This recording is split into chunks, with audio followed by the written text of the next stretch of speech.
welcome. Thank you for... My name is Barry Loveland, and I'm here with Bill Burton, and we're on behalf of the LGBT Center of Central Pennsylvania History Project, and today is April 25th, 2017, and we're here to conduct an oral history interview with Lynn Daniels and Mary Hart. This interview is taking place at their house in Bellefonte. And Lynn and Mary, do I have permission to record the interview? Yes. Yes. Okay, great. All right. Well, I already explained a little bit about the History Project to you. Basically what we want to do is find out about your life story. We're going to talk about a number of topics through the interview, and we'll try to touch on all of those. So, Lynn, we'll start with you. Okay.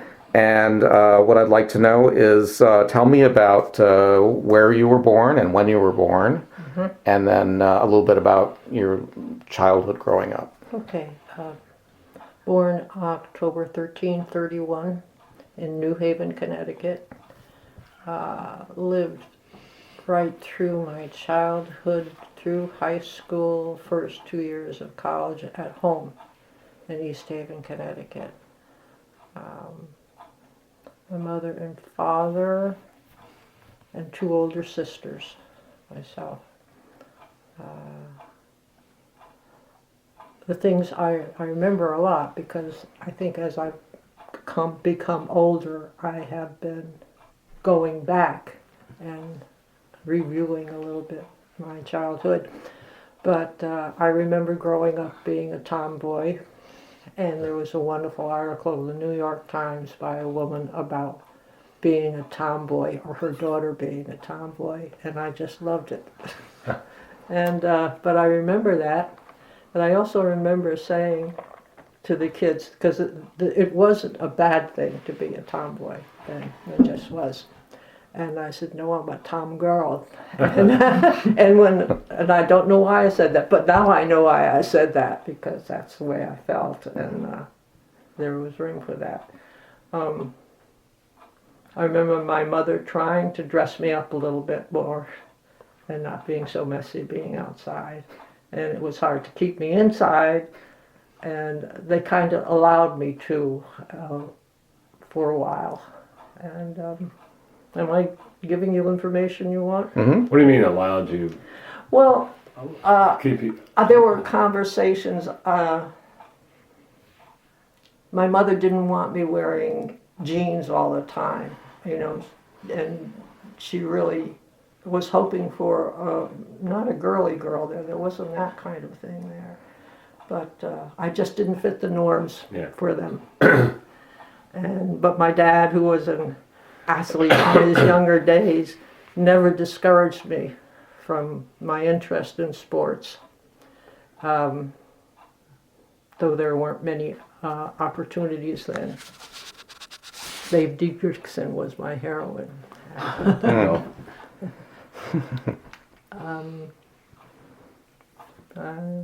There's a lot, but I'm trying to get to when I skipped 6th grade and I went into 7th grade, which was in the high school.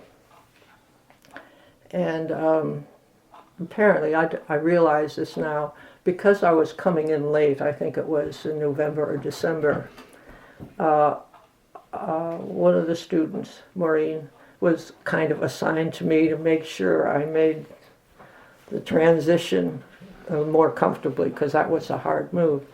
And of course, I had developed a crush on her, a tremendous one, and the first one in my life. And I also wanted to be like the other kids, so I had a boyfriend and went to the prom and the senior dance and the whole number. You always said you were really shy. I was shy. I consider reserved a better word. Although I still am.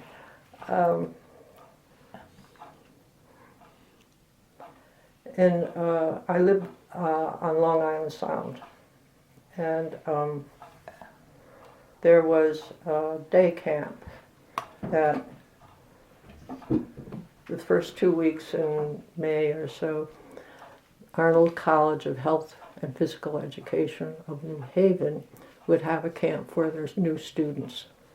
And I remember looking out in the water, Long Island Sound, and seeing this canoe with about 10 people in it, women, Yeah. and the woman who was my PE teacher at the time, she was from Ireland. So that's how I ended up going there, and I was able to live at home first 2 years and then live at school. And my awareness of homosexuality as a word, my mother volunteered in the library, and she always took me. And so there was nothing there there was nothing there. Mm-hmm. Okay. And This would have been in the late 40s, I guess, right? yeah, mid-40s. Mid-40s, yeah. Yeah, there really wasn't anything. Right. And, What do you mean nothing there? Just no No books or... books on it? Oh, no. And of course, I may not have been looking in the right place. Were you intentionally looking for it? At some time, yes. The timing of this is a little vague in my own mind. But I can remember this. My dad had a grocery store and market. And when people called in orders, and when he answered the phone, for instance, they said, quart of milk, and he'd say regular or homo. Okay, he said homogenized. Yeah. Okay. All right. This meant nothing to me until one of my friends, my girlfriends, laughed. You know, she said something that made me aware. And I think that was the first time I heard the word or thought of the word homosexuality, and I don't know how to know what I did with that information, but when I think back on it, it's pretty funny. Regular or homo. Okay. And college I met a lot of nice people and very nice women, students and all. I started college in 1948, and there was a ratio of about 500 men to about 50 women. I would say 80% of those men were returning from the service. Yeah. So they were older, most of them. And I went out with some of them. And but the friends I made there were wonderful. I had a good time, and I fell for a returning Navy wave who was 7 years older than I was, and 7 years seemed tremendous to have. And then here I am. Yeah, a difference. But she really was not gay. She was bisexual. She was married in the process of divorcing an alcoholic husband. So that was a lot of fun. But So you had a relationship with her? yes, and yes. I'm vague about this because it wasn't really a relationship. It was always hidden or sneaky. She was never entirely comfortable with it, and it wasn't deep or intense, only intense in the terms of my feelings rather than anything happening much. When were you aware that, going back, when were you aware that you were gay or lesbian, or did you just feel like you were? That's a good question. I certainly knew I was different from the get-go, let's say 7, 8, 9. I certainly knew I was different, and I didn't, of course, have the ability to say that all adolescents think they're different, but I couldn't measure that with the rest of the world. But I knew I had to protect myself and from other people knowing. I knew that. Did you know it was that you were homosexual or a lesbian, or did you put that label? Or I you weren't aware of the label? No, of course the word lesbian was like, I mean, the word just wasn't used. Gay wasn't used. I'm going way back to when it was sissy. Boys were sissies. They were gay. Men were labeled, but women really weren't, right? Well, I don't remember. Tomboys, I guess. Yeah, tomboys, but not all. But Lesbians you were said there taken. was a bias against women who were in phys ed. There was always Oh, a yeah. sense of, Yeah. Oh, I remember when I became a physical education teacher, I knew all my actions, I had to be careful. Careful because I had to be above reproach in terms of being with my students. That was... I should say this is interesting, I think. My friend Maureen in high school, when I don't even know if I told you this, Mary, when I went over house to stay overnight, I think it was my birthday or something, and while we were in bed together, I put my arms around her, and she just took my hands and put them aside, okay? And there was one other incident when sitting on the front steps of my house, and Maureen had come down, and I was sitting behind her, and she was on a lower step, and I put my hands like this, and she just, again, gently just pushed the hands away, and I have thought to myself how lucky I was that she treated me that way. She was my best friend, but she never got upset about this. And she found me a date for the prom. All right, and we're both Roman Catholic, and I said, she's been talking to the priest. But I mention that because I'm certainly luckier than a lot of people would have been at that time. It could have been like a mean girl. Yes, right. She could have turned on you, and she could have. Yeah, but anyhow, I'm jumping around. Don't mean to. Well, so you went to college to study phys ed, or PE, health, PE, and that was probably, well, I'm not sure. I would think it was probably unusual at the time to for phys ed teachers, women phys ed teachers. I mean, how did? No, there were schools. There were schools, especially. Well, I was only familiar with the East. There was one Sargent's in Boston. I'm sure it doesn't exist now. In Arnold, where I went,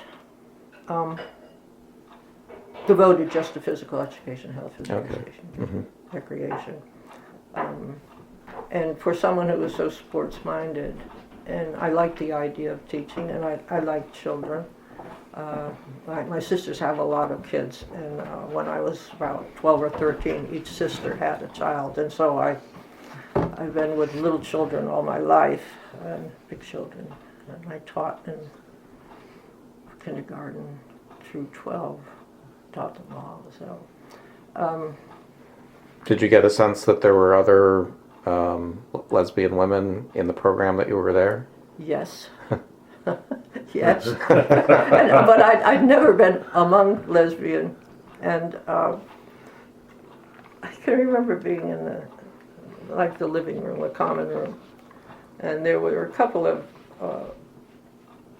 student rooms that just led right off, and I remember it was a senior, I can even remember her name. She came bursting out of the room. She turned around and she yelled at someone in the room. It was two lesbians having a discussion, argument, and I wasn't used to seeing that kind of behavior. at all. And from what I remember and what I know now, I think a lot of them, many of them, were bisexual.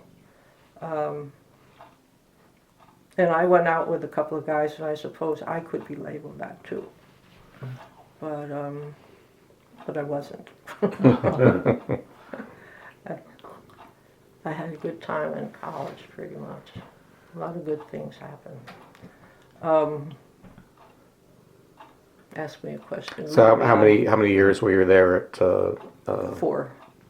4 years, and then I taught for 7 years at a private school outside of Waterbury, Connecticut. For 7 years. I took a year off. I wasn't sure I wanted to keep going with teaching. And then taught at the Baird School in Orange, New Jersey, another private school, and they merged with a boys' school at Morristown, and I taught my last few years at Morristown Baird School. These were boarding schools, and that is another, I can remember teaching at St. Margaret's in Waterbury, and an old school friend lived in Waterbury with her husband and her son, and so they'd invite me over now and then. And the husband said, you know, what goes on at there, you know, lesbians, you know, he didn't say that, but that's what he was asking. He wanted to know what the action was at the girls' school. It made me nervous. There may have been, I didn't know about it, but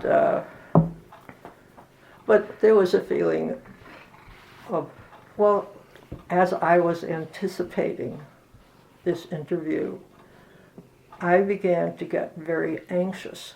I could feel myself getting anxious. And I said, why am I being anxious? And I think it pulls up old feelings. Yes. And I said, but these are my friends, and I don't have to be. And that level of anxiety probably was present almost as far as I can remember from the time I went to high school and realized that this was not an acceptable way to live to most people.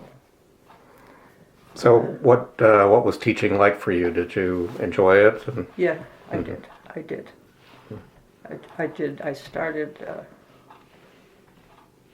I started teaching the lower grades, even starting from nursery school and kindergarten. That was fun. And yeah, I liked it a lot. I liked the kids a lot.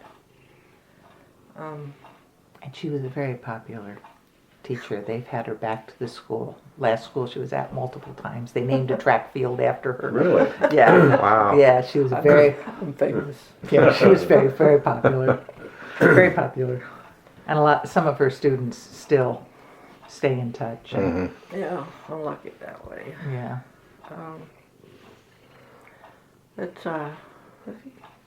Because my friend Claire, who was the wave,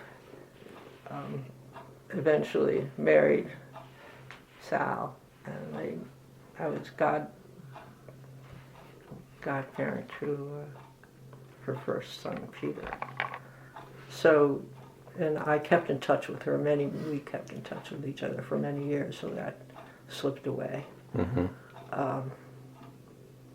So when I think of this, I think how lucky I was that the people I ended up choosing to fall for were very nice people. So I lucked out that way. But again... Did you have any relationships with anyone while you were teaching? I was teaching. Okay, let's see. March number. Yes.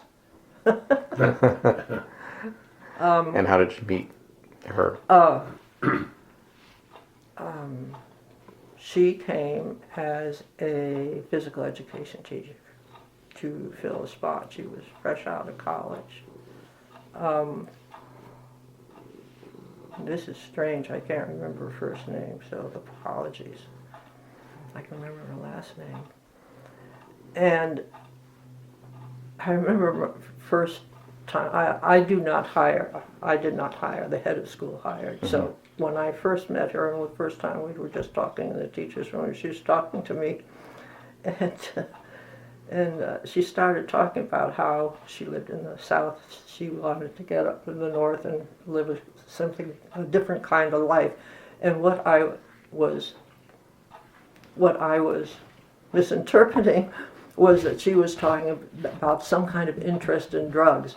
And I was a drug educator too, so that could have been on top of my mind. It was just the way she was talking. But then I realized she was interested in some kind of sexual arrangement. This is all very vague, but I caught on. Okay. And so that advanced, and that was a very nice relationship for a year, hidden. Who knows if it was hidden. And then she left after a year. I can't remember if it was after 1 year or 2 years, but she just left. And she didn't tell me she was going to be leaving and taking another job in Michigan. And that was harsh. That's hard. Yeah. Yeah, that was harsh. Let's see. Who else?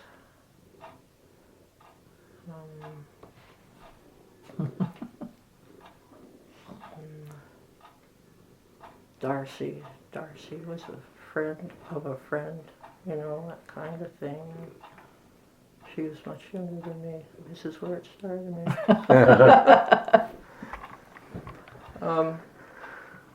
But that was the thing with Miss Tierney was hidden, and it was scary. It was a boarding school. We lived on campus, and that constant hiding was scary. When you said hidden, I mean, you lived on campus, you We had lived in campus housing. right. And we lived, several of the faculty lived in, this was kind of like an old house, and had rooms in the old house right on campus. So I could walk downstairs and walk into the school. It was very nice. I mean, it's convenience and You had your own house, own room. own room in it. Own So room and a house that... Faculty housing. Yeah. And yes, there were students on one floor and faculty on another floor. Something like that. So you had to meet secretly. Sure. That was difficult. My God. That Yes. sounds difficult. Yeah, it was. And we do some things, just go out together as teachers.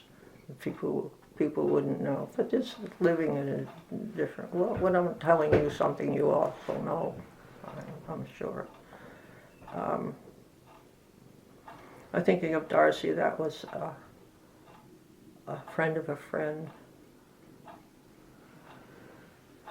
And she eventually got a job on Long Island, and I remember driving from Laird School, where I had been driving out to Long Island, and on weekends in traffic. You cannot believe, and I can't believe I did that, putting my life on the line, going from Orange, New Jersey to the middle of Long Island and coming back. But I did that. And that just kind of petered away. And this was in the 1950s, I guess, right? Well, let me see if I can place it. Late 50s, maybe. 52. Yeah, it was the mid-70s when you came here. Yeah, so I am thinking late 50s. That's good. Good.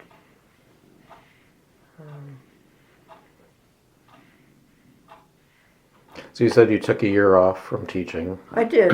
I just, well, I think what happened was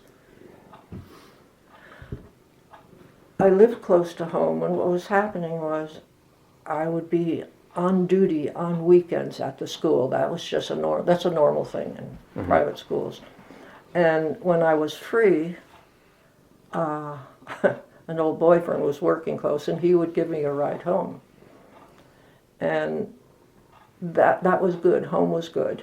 But I didn't have a life outside of that. There's nothing I could do. And I'm not the kind of person who would necessarily search out, because I had a built-in reserve because I was gay and brought up Roman Catholic and so forth. I never came out to my parents or my family. Mary, poor Mary.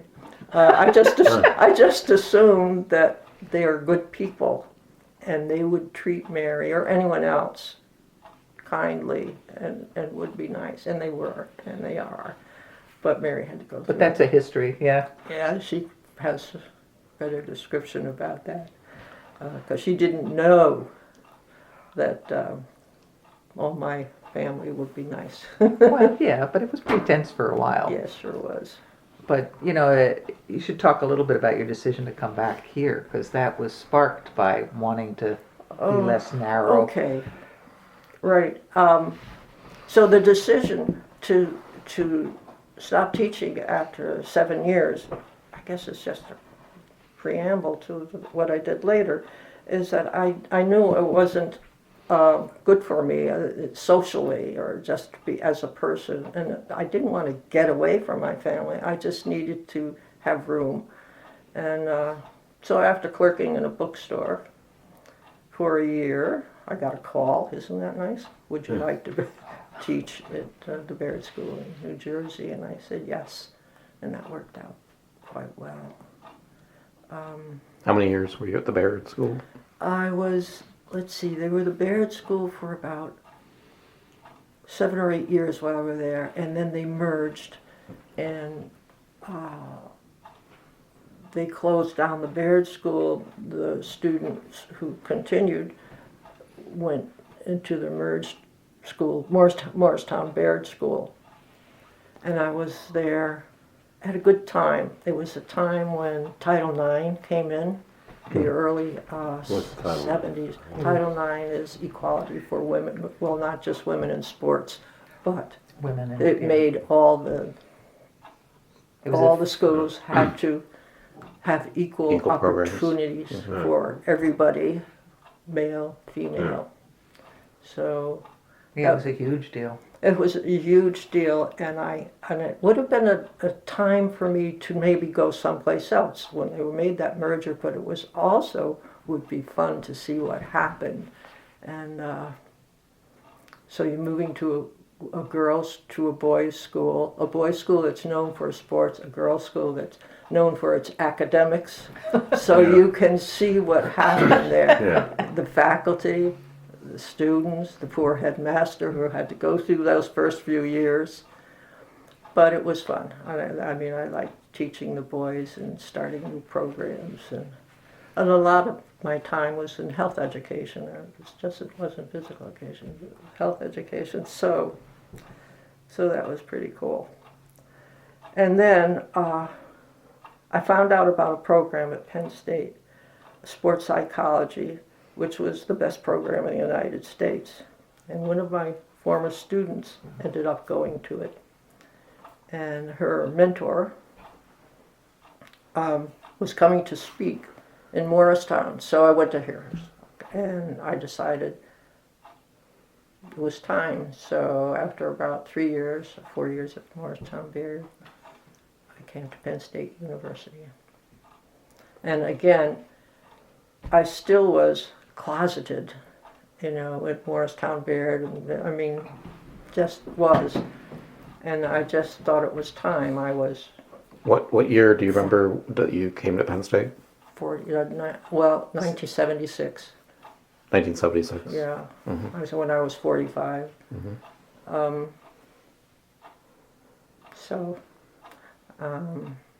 You have to help me out here. Did you come here as a student, or did you come here? I came here as a student. Yeah. Grad student. A grad student in sports psychology, get a MS. And I enjoyed that very much. I liked school very much. I always liked school, but this was wonderful because I didn't feel the pressure that my student friends were under. They were getting a master's degree so they could teach, so they could make more money. Yeah. And I just did not have that pressure. Yeah. I don't know why, but I didn't. And she became a dancing queen. That was the era. Yeah, and so, 76. it was hard to meet people, and, Were you aware of hops? yes. Okay. I was aware of hops, and I was just thinking, there's also a minister, a metropolitan, Community church. right on campus at times. And I remember our friend Dotes and Margie had a commitment ceremony in the Eisenhower Chapel. on Eisenhower campus. Chapel. This had to be early.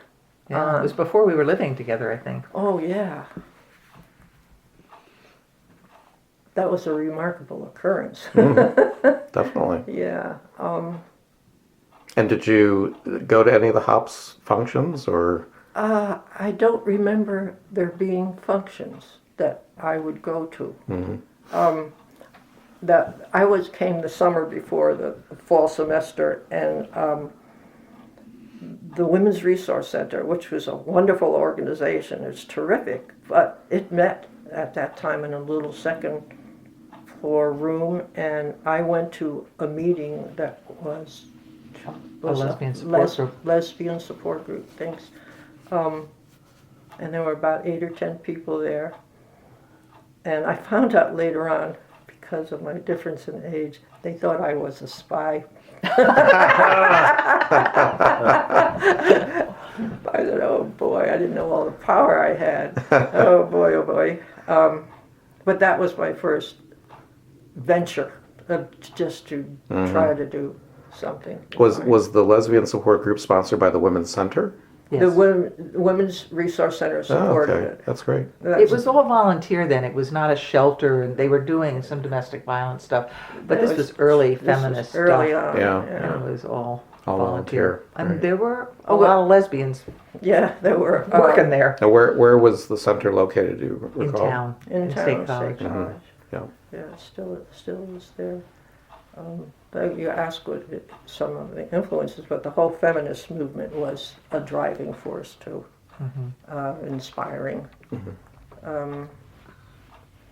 Let's see more about it. It's hard for me to figure out how I made connections. I did make connections. That's where Donna was. She was a visiting teacher from Michigan State, and I was very interested in her, but we were just friends, and that was nice. That was really cool. But she was in the And she's still a good friend. yeah, and there were a few bars. I bought a house, and I rented out rooms, and I can't remember how I worded the ad, but I ended up with women always. And I made clear that lesbians were welcome. They didn't have to worry about people being mean to them.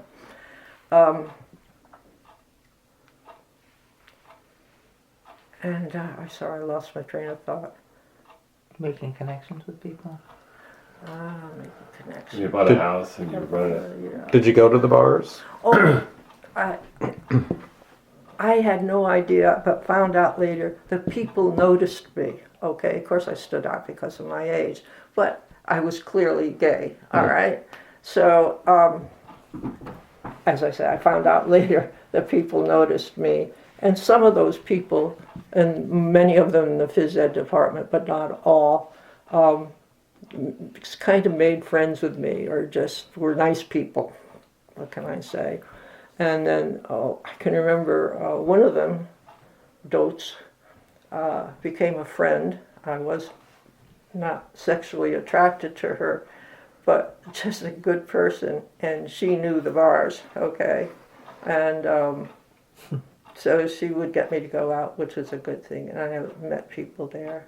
So which bars did you go to? Well, when I first came, there was a bar called the My Oh My. I've heard of this. Yes, we've heard of this. Well, I Behind the whatever. Half straight and half gay. yes, that was It was like interesting. I mean, what did I know? I mean, imagine that straight bar in front and then a room in back where it was acceptable and welcome to have lesbians. And I don't know if the men were there or not. I just don't remember. But this was just on the edge of when the My Oh My Collapsed. went away. Okay. But there was another one, the Scorpion. That was a good one. Yeah, that was the dancing bar. The Yeah, My Oh that- My really wasn't. And Dotes was a dancing fool. So Yes. and I love that, and so we had a lot of fun. And but that's this- not everyone's cup of tea. And this was the disco era, I assume. Yes, late it 70s, was. yeah, late 70s, It's yeah. how right. Staying was, alive was there. that good? Yes. Yes, we all had fun now. Yeah, that was good. We all thought we could dance like that. Too. Yeah. She could. She was good. Oh, what fun. But I met people there, and somewhere, I couldn't put the date on this, Mary, maybe you can. We decided, no, I developed kind of a circle of friends that most of them were connected to the university, and some of them were professors or teachers, and some of them weren't. We found there was no way to meet people, really. It was hard work. And so 3 or 4 of us got together and said, let's do something about it. And that was the TLC that developed the Lesbian Connection. The Lesbian Connection. Okay. And that was after you and I were together. Right. So it wasn't that first year or two you were here, but it was pretty soon Say after. like 80? I was going to say 79. What was it? A newsletter? 79. Oh no, it was a. How would you describe it? It was. It wasn't really an organization. No, it was described, I remember. This is a loosely organized network where you can safely meet Yeah, lesbians. and it was amazing. There was felt like there was a real need for people who weren't into the bars particularly, where it could be university people, but also Community people. the community people, and there was a real need in the community, and where you weren't 20, and so it really 20 years old? 20 years old, yeah. Everyone was good. Everyone was 20. And so the way it ended up evolving was that it was a phone list which had first names and phone numbers and no description on top of it. Yeah, everything was. So that if somebody found a phone list somewhere, they wouldn't know what it was. And we had meetings a lot then. It met once a month. It moved from home to home. Somebody volunteered to facilitate a meeting. It was specifically designed to be not, political or activist. This is a social group where you're not committed to anything. There are no officers. What we did was each month we planned things that people wanted to do that month, and so there'd be events, things, potlucks, and we had a volleyball team once. They formed, at one time, I think there were over 100, there were a lot of names, and they drew in town people too. A lot. And from outside of State College, Yeah. which was really nice. And sometimes within the group, they formed subgroups who would do things, go bicycling, or you know what I mean. They'd find each Some other. people would go. That was the idea, that it was a place where people could meet.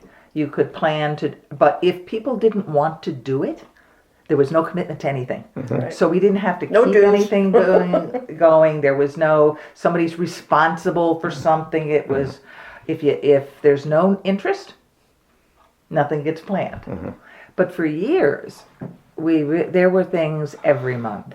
And the meetings themselves were, we often had 20 to 30 people at a meeting, so they became social events. It was something that I haven't heard of anywhere else. I talked to friends who lived in cities or other areas. I don't think cities have them. Well, they can, that's a generalization. partly because you can subgroup more easily in cities, I You think. can find each other. This group was so diverse. There were maybe a few older undergraduates, but most of it were grad students, women in their right. late 20s, early 30s, on Oh. through. And so it was a wide age range. There were people that were university, but people who had nothing to do with university, all levels of education, backgrounds. It was a wonderful, and it still is, but it's not the same now. There Right, isn't the same need. It isn't the same. So it still you mean exists. they'd meet, these 20 or 30 women would meet once a month, and then they would plan. Whatever happened in the next month, but only a month ahead. What I do mean- people want to do this month? So they'd say, well, we're going to have. Somebody wanted to have a potluck. I'm going to have a potluck this month. Anyone who wants And to it would go. get on the calendar, and some people would say, we We're want going to go camping. we want to we're go gonna biking. hiking, so So anybody where want to would go? this calendar be published? Like, You how know- would you know? I don't know how that happened. We spread it around, but I don't. The calendar got. I don't know. I don't remember that now. We had a telephone tree. Yeah, there was a telephone tree. And so It's very interesting. that's the box we were talking about. There was a library that was in the box. There was, basically a notebook that we kept track of what we were Yeah, doing. that notebook would be good to have. Yeah, Whatever who that knows is. So- whatever happened to that. Is this still going on today? It'd be TLC still In a- exists, a but it different form. exists as an email list, a listserv. And it's got quite a few people on it. It must have, Um, Jed said there are over 100. Names still on it. But, so if something's going on campus, it might be gay related, that somebody, sends it over to the little thing and it goes out. But the group has aged. So a lot of the people, this is a high turnover area. So people have come and gone and joined. But I'd say most of the people who come to things that we do are anywhere from 40 to Lynn and another people in their 80s, So we've aged. We don't do nearly as much and we don't meet as often. But there are certain things that happen. Lynn and I always have a couple of events at the house. It's a good place for that. We had, I think 2010 or 2009, we've had reunions. Yes. The first one was the best. We had people come from all over the U.S. who were in TLC. There's a farmhouse out on Route 322. I think Sandy was telling me about the farmhouse. farmhouse. Right, right. The When we were infamous all farmhouse. younger, we had some good parties out there. They joined the farmhouse gang and the TLC kind of joined forces. There was overlapping. There were always lesbians renting the farmhouse, and so we had a spring fling out there. We had some very wild New Year's Eve parties, but we've had a couple of reunions that were just fun. We had music. We had people coming back who hadn't been back to State College in a long time. We had 100 or more people there the first time, if more than that. A lot of people. Easily.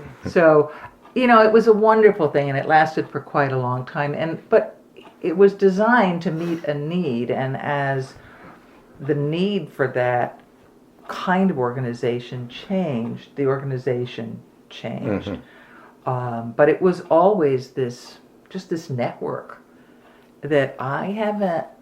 People who've been here through that time and go other places say, why can't we do this some other place? But And the peak of it was the 70s and 80s, basically, and 90s. into the 90s, yeah. Yeah. So it's basically pre-internet. Pre-internet, yes. yeah, Yes. pre-internet, Good point. really active movement in gay rights. For the TLC, there was a telephone line. The men had a telephone. There was a hotline in hotline. town. Had a hotline, so that people who came to the State College they Could find call the out. hotline and say what's going, and they Right. would get. Then there were contact people in TLC, so they, Right. somebody called the hotline who was looking. Hotline would call us. We'd call them back. There was paranoia in the group at the beginning. Yeah. There was a lot of variability, and we did it on purpose so that we went to the least. We were going to protect the most scared. Yes. Most vulnerable, So there were yeah. a lot of people, not a lot, but as over the years, more people who were more and more open. But there were always teachers and other people who, Just couldn't afford just it. couldn't take chances. Or couldn't let their own families know. Yes. And so we were always Protective. careful that way. Yeah. And so it was wonderful. You met people that you wouldn't sort of normally run into in your work and stuff like that, but it was not drinking related. It was a nice group, and it Kind of still like is. the lavender letter. It's really unique that Yes. the It's the TLC time. exists Follows here, and the similar- lavender letter existed in Harrisburg. Harrisburg, Lancaster, Yes. That same connection for women. Women, it's the women who did it. Yeah. Men didn't do that, so No. to speak. And Not the same way. I find that very interesting. Well, And I really, find that pretty predictable, actually. yeah. Yeah. The women are the smart ones. Well, I don't think know that. women are looking for something different, I think, and Well, there's fewer bars, and for women, and fewer. That's true. yeah, I would conclude that. That's why, and the ways to connect. yeah. And a lot of women just weren't into the bar scene either. Right. So anyway, Good times. I tell you, where are we now? I Well, met Mary. Was it? My yeah. story got yeah. When Lynn moved here, she moved here the same year I did. We met sometime that following year. So maybe this would be a good time to start my story, Yeah, how I sure. got here, because after that it's Kind all of interlinked. Yeah. Yeah. I sort of met Mary in a class of psychology Yeah, you met- of that's where you women. met me. Yes. Yeah, psychology of women. Was that full of lesbians? Oh, Yeah. I'd say it was at least 2/3 lesbian. Yeah, Oh so, my God! but It was, yeah, and it was 1977 or something like that yeah. when that class was held, and so that's when we met. Well, do you want to go back then to the beginning, Mary, with your Yeah, story and tell? that makes sense, I think. Yeah. Sure, Tell us where and when you were born. Okay, I was born 1949 in actually in Cleveland, Ohio, but we only lived there for 2 years. I don't remember Cleveland. We moved to New Jersey when I was 2. My younger sister was 1, so we were just a year apart. My dad got a job at Johnson & Johnson, where he worked his whole life. My parents are Midwesterners to the core, were Midwesterners to the core. My mom grew up in Green Bay, Wisconsin. My dad grew up in the Upper Peninsula of Michigan, way up there near Lake Superior. So in some ways, they adapted to the East Coast, and in other ways, they didn't. Very Catholic family, but not in a. There's nasty Catholic, and then there's Catholic that. But still, that made a huge difference in the way I grew up, because they were very Catholic, and we were raised that way.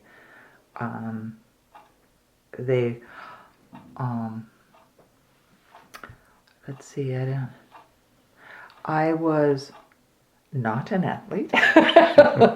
I was the exact opposite. I had been born cross-eyed, and I had to have surgery to correct that when I was pretty young, and so I don't have good depth perception. I'm a little uncoordinated. So it's affected my vision. So I use that as an excuse, but and there was even less opportunity for that when I was growing up than when Lynn was. When she talks about her childhood and the encouragement for all the kids in the neighborhood to be so, they had leagues and stuff for everybody. We didn't have leagues at all. Well, you had the guy that was doing some of that stuff, the swimming. No, it wasn't. It was just like the Red Cross, and then there were races. Okay, but it was. I grew up in the 50s and the early 60s. I went to Catholic elementary school at the worst time to go to a Catholic elementary school. So all the horror stories you hear about Catholic elementary schools were true. It was, all Catholic parents were expected to send their kids. There were 60 kids in my first grade class with one nun, Attila the nun. But School academics was really valued in my family. Um, my dad was all but dissertation, and he was the only one in his family that of 7 that went to college.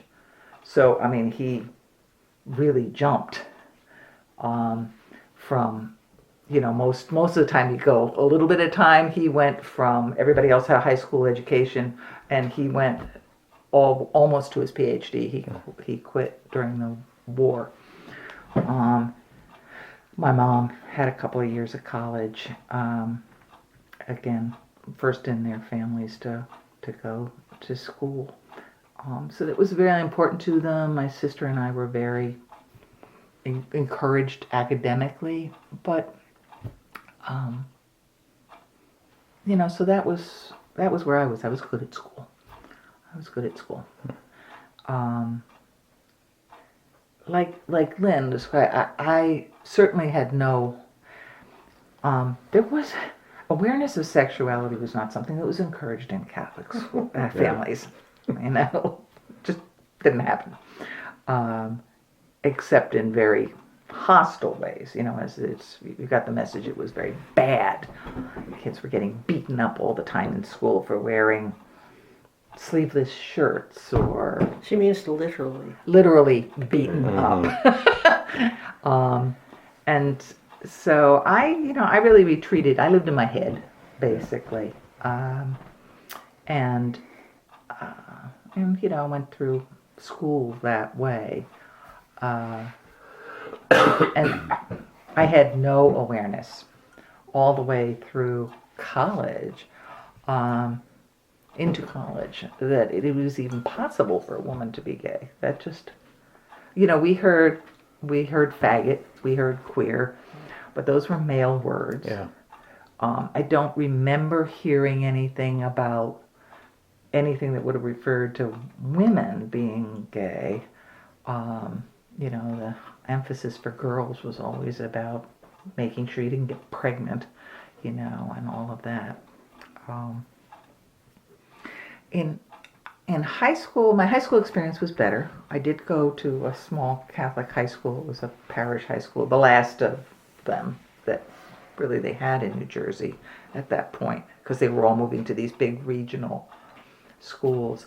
And I had a really good experience in high school with, you know, the teachers and stuff, and was active, but always felt really different. I wasn't feeling what other kids, my friends and stuff, seemed to be feeling. I started dating the guy I eventually married in high school. But I think for most of our relationship, it was really, you know, more, he was the active pursuer kind of thing, and I sort of went along with it. I actually, the year after high school, I actually was in the convent for a year. I mean, this was a Catholic family, you know, and that was an interesting experience. I probably tell fewer people that I was in the convent for a year than I tell that I'm gay. But you know, but it was a really interesting experience for me, and Did you consider being a nun? Oh yeah, I mean, I was there. I was on the route for that, but after about a year, you know, I never fit in. I was always pushing back. I had a reputation for not being bad, but being like sort of. Oh, I was just always pushing back. I was never very submissive, and I had a little trouble with obedience. So it was kind of a struggle, and then about a year into it,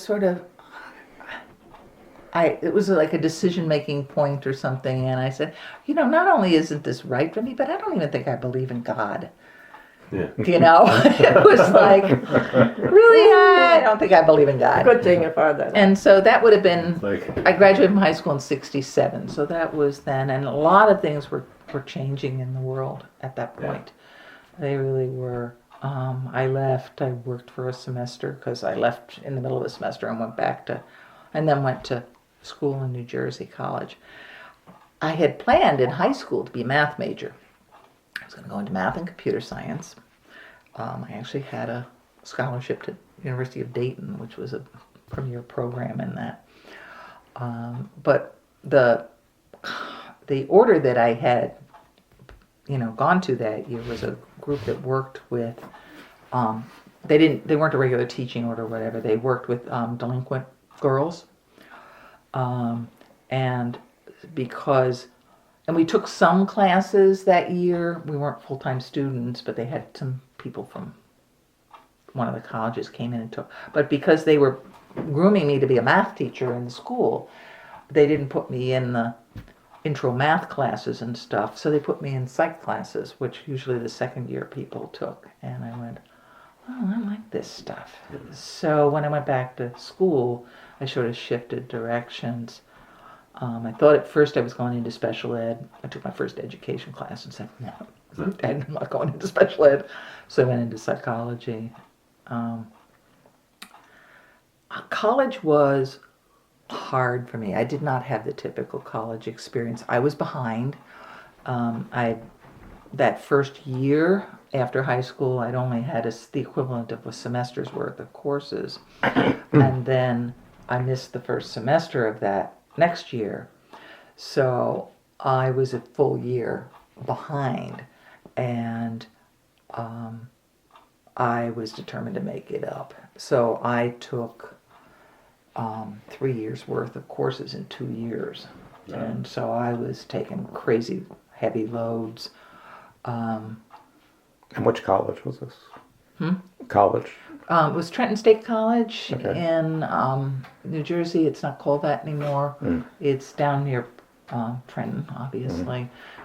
They've expanded. The years I was there was the first years it wasn't a teacher's college. It had expanded to become a liberal arts college. I felt like I got a really good education. There were a lot of really good women faculty, PhD psychology people whose husbands worked at Princeton and the Philadelphia schools and Rutgers. And the women ended up teaching at Trenton State. They were great. They were really smart. They were good teachers. I felt like I got a good education. But that was pretty much all I was doing. I had a couple of good friends, but and I started dating John again as soon as I left. He sort of came back in the picture. He was actually going to school in Ohio, and so those were tough years for me. Being just kind of isolated, sort of out of it. And again, I sort of went along with John's agenda on a lot of stuff. And I think back on, I felt like there was something wrong with me, that I wasn't feeling what everybody else was. And so I just sort of fell into that pattern of what was expected. It was interesting, though. It was in college. I think it was my senior year. They had some kind of I remember it was Psych-Hi was the psychology honor society or whatever. And so I was put up for induction into the honor society. And they had this faculty party for the students and stuff. And there was a faculty member there. I graduated from college in 1971. So this is the beginning of all the feminist stuff. I was into it. I was right there. There was one of the faculty members, a woman, was teaching a class on gender, sex roles it was called then, And I thought the class was great. I liked her a lot. And when we were at this party, I was there with a couple of my friends, and I had been talking to this woman, this faculty member, for a while. I was uncomfortable in a lot of social situations, so I was just having this great conversation with her, and when I came back over to talk to some of my friends, they warned me that I shouldn't go spend time by myself with this woman. And I was pissed. It was like, what the hell are you talking about? She's the only interesting faculty member here. Blah, blah, blah, blah, blah. Got real defensive about it. Yeah. But I thought about that afterward and thought, that's interesting. But that was really, where I was. And then, Was that because she's a lesbian? Yeah. Oh. Yeah, they were warning me off. And, and it was funny because, it was early enough in the women's movement that there really wasn't, some of the early lesbian stuff that started coming wasn't really there yet.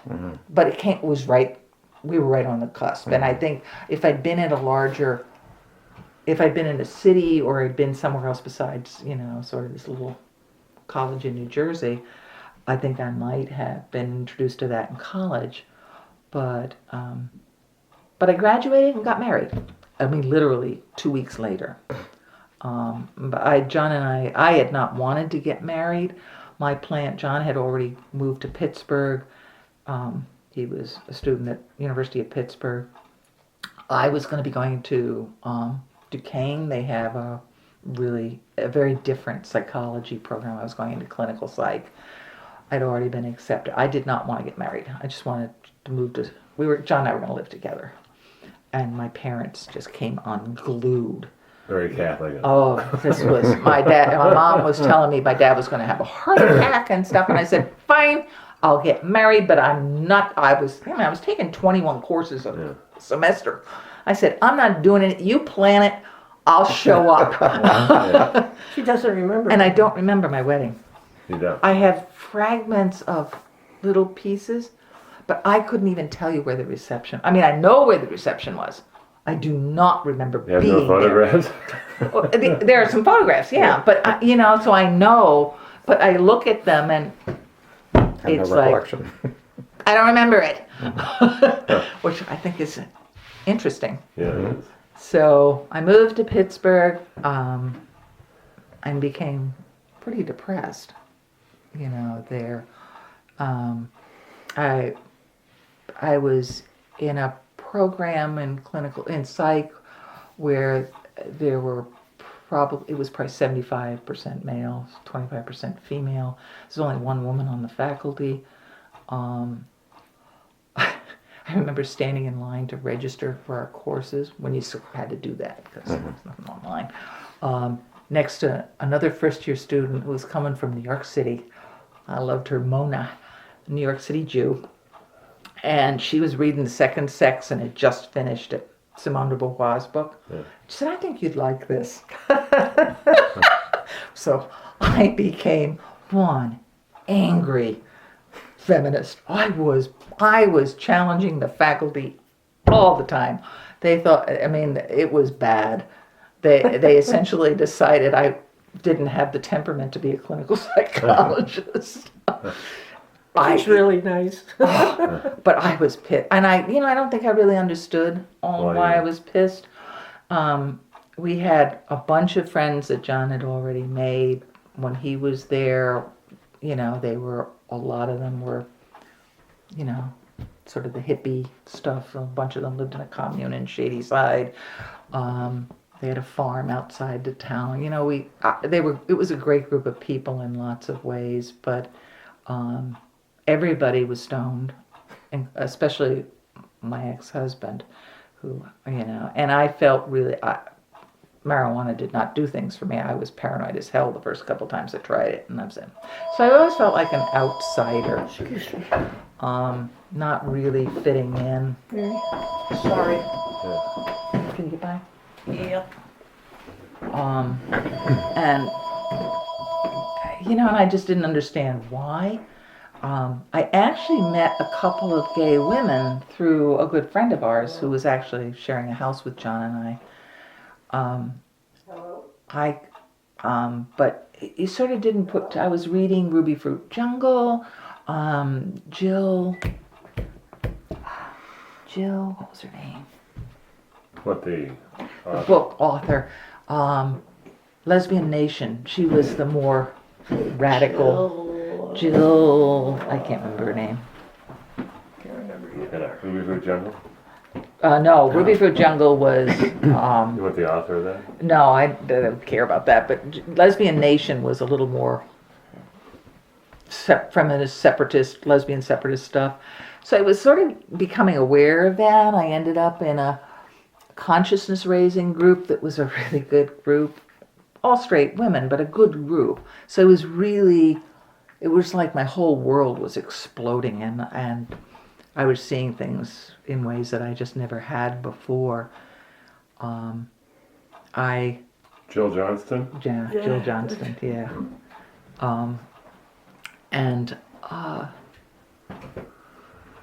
But John and I was just not.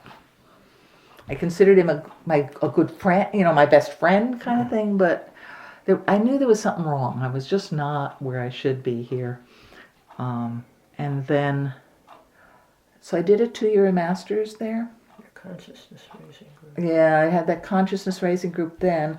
But then after the master's degree, I had planned to go on for the PhD, but something, they weren't happy with me. I wasn't real happy with them. And so I took a year off, and John and I had our first child, Rachel.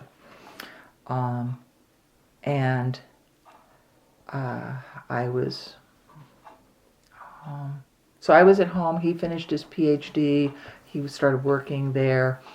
And then while I got, Rachel and Sheila are 2 years apart. So I got pregnant with Sheila, and I was just pregnant with Sheila when a good friend of mine who had known it in grad school, she was actually the wife of one of the students, decided she wanted to start another consciousness raising group. She didn't know anybody else who'd been in one. She didn't know anybody who'd actually been in one before, so she asked me if I would join. So I knew her, I knew one of the other women who was also the wife of a student that I had known. So I said sure. And it turns out that one of the women that she asked to join the group was actually Cindy's sister's friend from college. She didn't really know her very well, but she was living in Pittsburgh. Janet Jones, who turned out to be gay. And so I'm going to this group. I had just found out I was pregnant with Sheila. We're meeting once a week, and it's an awful group. Awful group. All they do is sit around and bitch about their husbands. And I'm like, why am I here? Janet was open that she was gay. So this was going on for maybe 6 months, 5 or 6 months. And one day Janet stands up at the meeting and says, "This is ridiculous. Women, there is an alternative." And she walked out. And I'm like 7 months pregnant. 7 or 8 months pregnant. I've applied to graduate school, and I know I'm coming up to grad school here the following fall. Janet walks out, and it occurs to me why I've been going to this group for 5 months. Janet. Yeah. I mean, it was so weird. It was like this light bulb went out. And I've always said that I think it was no coincidence that I met Janet, that the light bulb went off when I was pregnant. Because I had lived in my head all of my life, pretty much. And you can't live in your head when you're pregnant. You just can't. You're in your body. You live in your body. And I think it was never. So Janet walks out, and I go, "Oh shit." Okay. And it was very clear to me. It was like I never questioned it after that. It was like, oh, that's what it. And I could look back then and say, oh, that friend, that I felt so, and I was careful with. I had a sense that I don't know if I had a sense I was feeling something I shouldn't feel, but I was always so reserved with people. I kept myself sort of closed off, and so like everything. I showed up on her doorstep the next week, picture this, 8 months pregnant. So that was actually my first relationship. And obviously it wasn't going anywhere. I did tell John, even before it showed up on Janet's doors, and it made sense to him. At that point, it just made sense to him. Oh, okay. But I've now got a 2-year-old and a brand new infant, and I'm moving to State College for my PhD. It was like, what the fuck? I didn't know what to do with this really when I came up here. And the first year was really hard. Sheila didn't sleep, so I didn't sleep. I was nursing her. I was, for whatever reason, my advisor decided, because I already had my master's, that I ought to be able to take an extra course my first semester. What was this man thinking? Man was Graham Spanier. We all know who Graham So what was Spanier is. John? Huh? You stayed in Pittsburgh. You weren't divorced. No, John and I moved to State College. We were still married. And his thing was, we could figure this out, that we didn't have to get divorced, that, I could, and it didn't make a whole lot of sense to me. But I did start meeting some people. Hops, the part of the problem was I didn't fit very well. I mean, I had 2 small children. At that point, when people went out, they left to go out at 10 o'clock at night. I wasn't doing that. So, it was awkward. I met some people sort of through Hops. I met some people at that course. I met Lynn there. And Lynn and I, when we met, Lynn asked me to a party at her house once, so I did that. We'd occasionally have, coffee or tea after a class.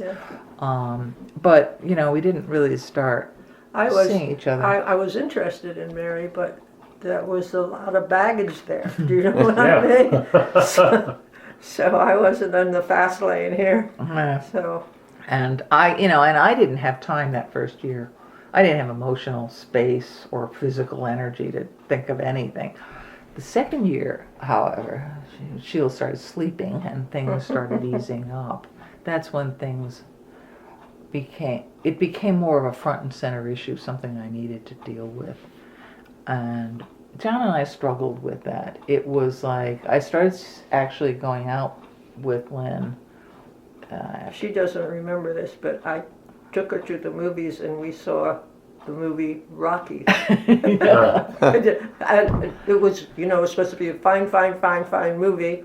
And I have no interest in boxing, but that's all there was. So we saw a movie on campus, Yeah, so it was like, I knew that this was who I was. I just didn't know what that was going to mean, and it didn't.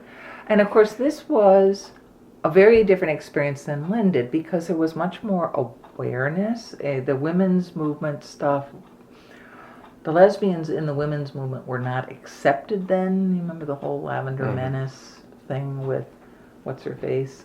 But Barbara. what was her name? Stein. No, not Gloria. The woman that wrote Feminist Mystique. Yeah. So there was a real split in the women's movement, about how to deal, and they were, like at the Women's Resource Center, they're doing all this domestic violence stuff and rape stuff, and the women, it was a lot of the women that were running these shelters and doing the work were lesbian. But for instance, as the Women's Center became more established and started to take some organizational form, and it wasn't just volunteer, all of a sudden they're not so comfortable with the women. There was always this tension.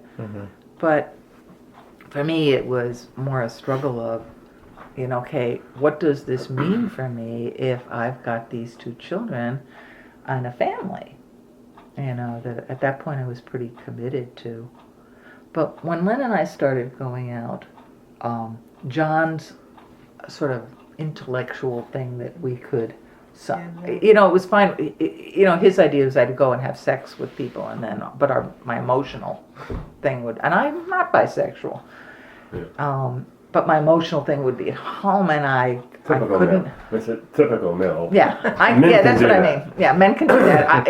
You know, it didn't work. I don't function that way, and so it became pretty clear right away that he was not dealing with this at all well, and I was becoming really depressed. I mean, it was. And I finally decided, you know, this was not only not good for me, but the kids had this massively depressed mother, and so we decided to split. And Lynn and I had actually been going out when John and I made this decision. I stopped seeing you for a couple of months while we figured out what was going on. I actually moved to a house just down the street from John, and we had a shared custody arrangement. The kids were 3 and 5. The kids never had, I mean, they seemed to figure out, I mean, they when they were meeting other women that I knew, they had never had any trouble telling who was a couple and who wasn't. It was like, you know, they just knew. It made sense to them. And especially Sheila, the younger one, who was, well, Sheila's gay, but, you know, she was this little Amazon, you know, and she was, you know, she had this figured out. Lynn and I, when I moved out, one of the first things I did with Lynn was she took me to the Women's Music Festival in Michigan. Oh my God, talk about culture shock. Do you know about the Women's Music Festival? You know, it was oh my God. It's wonderful. You It know, was like hundreds of women, you know, camping out in the woods with all this wonderful music. Right. Half of the women are half or not at all dressed except for their boots. You know, it was like, oh my God. But it was like, so the next year we took the kids. The kids actually went twice. They had a wonderful time. And, you know, but I was still working on my PhD. Yeah, and I had after I graduated With your master's, with my master's, I had been accepted to the doctoral program, but I realized that I really didn't want to. I didn't want to work that hard. Yeah. And go into debt that much. And then I figured out that if I did end up teaching at some college someplace, I would be retirement age before I paid off my debt, you know, because there were no programs for returning students then, you know, those things. So I had to decide what I was going to do with my life, and I was becoming more and more attached to Mary and Sheila and Rachel. So practical things had to come into play. I made furniture. Table here, for instance, but I went in business for about the 5 cherry years. cabinet. Wow. Yeah. I'm impressed. Most of this. So is Lynn's. I did that, and That's great. then let's see, I cut off my finger. Yeah, she worked at a local woodworkers place, you know, furniture making place for a year. Yes. Under a special program the Carter administration was trying to encourage women to go into non-traditional fields. So that was a good deal. And then she was working on her own. So at her house, we weren't living together. So at her house, her dining room had her table saw and everything else, and she was making furniture for people. And That was fun, yeah, actually. so one day I get this phone call. Oh God! I just come back from the grocery store with the kids, you know, and I'm still in grad school and stuff. So I'm unpacking the kids and the groceries, and the phone rings, and it's Lynn, and I can't reproduce the voice. I used to use it as an example with clients of how emotions get detached when you have a trauma. You just cut them off. Because it was this like absolutely flat voice that said, Mary, I've had an accident with a table saw. I've called the ambulance. They'll be here in a minute. I'm going to the hospital. Click. I threw the kids back in the car, and we actually met the ambulance. So Lynn had put her left hand through the table saw and taken off two The fingers. table saw did it. The table saw that. Yeah, jumped up and bit your fingers. You gotta And watch those. They can be nasty. And so she very calmly picked up her fingers, wrapped her hand up in a kitchen towel, Yeah. called 911, and went and sat on the front stoop and waited for them.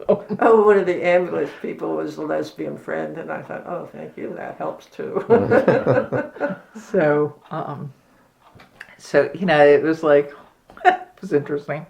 So she was doing that, and then you couldn't, I mean, I couldn't make a living. and she didn't have any health I insurance. didn't have any health insurance. So I decided State College Area School District bus drivers had an ad, and that was for me. I tried that out. And the And they hours give were insurance. good. They had wonderful insurance, and the hours were good. Like you have a morning and an afternoon, and you had the time in between when I could make furniture still. So I was doing both those things. Yeah.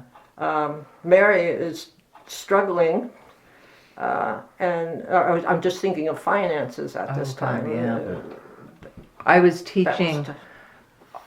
once I had gotten to finished my comps and stuff and was working on my dissertation, I got two little kids. Yeah. And I was teaching continuing ed classes for Penn State. Most of them ended up being somewhere, Altoona or somewhere else.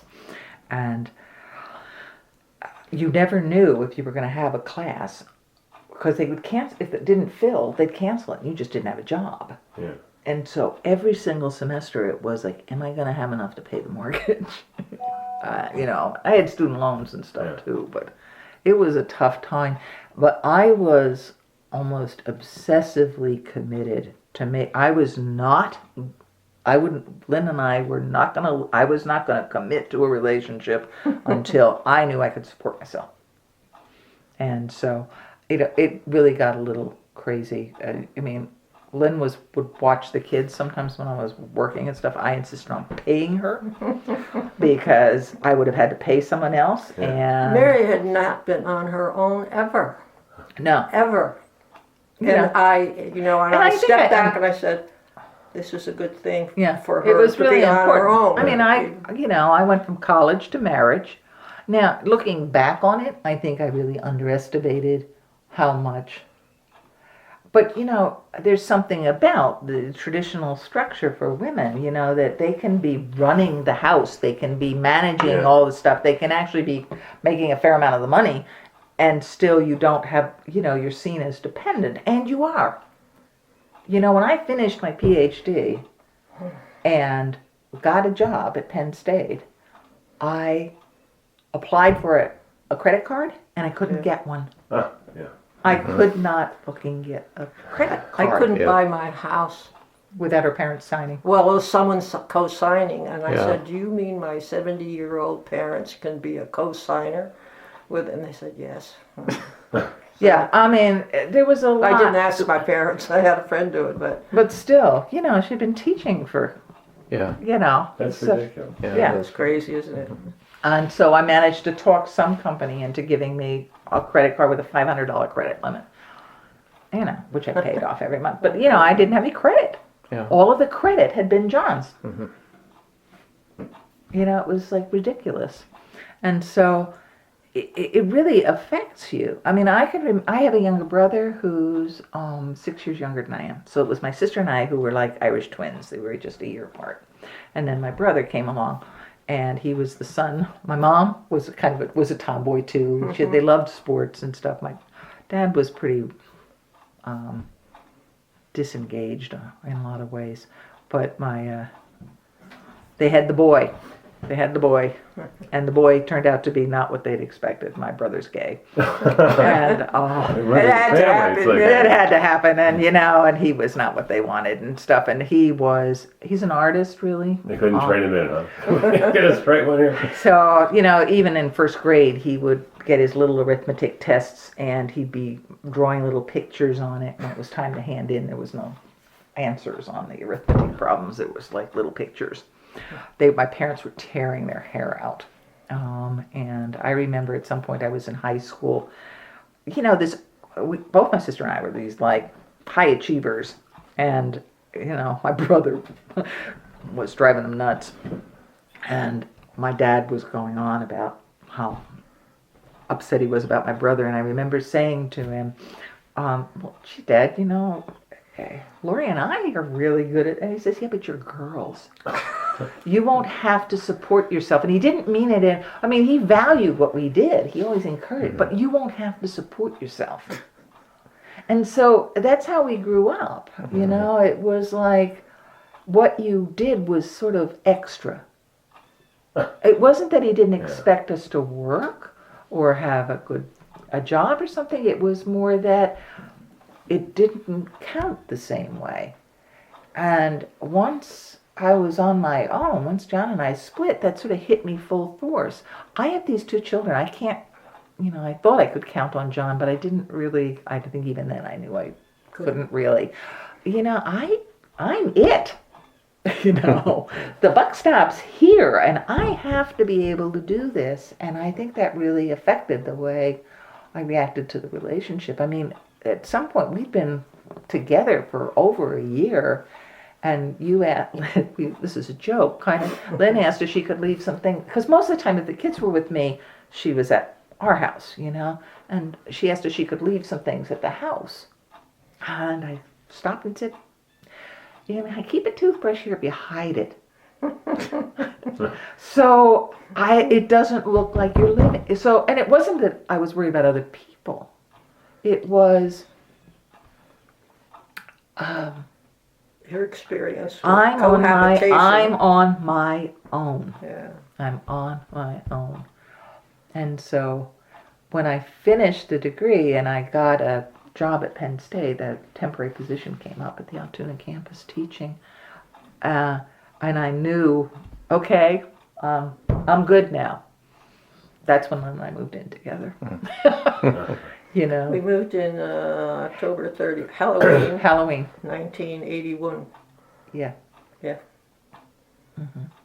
I was 50 years old that October. Mm-hmm. Is that in this house or somewhere else? No, we were in town. Mm-hmm.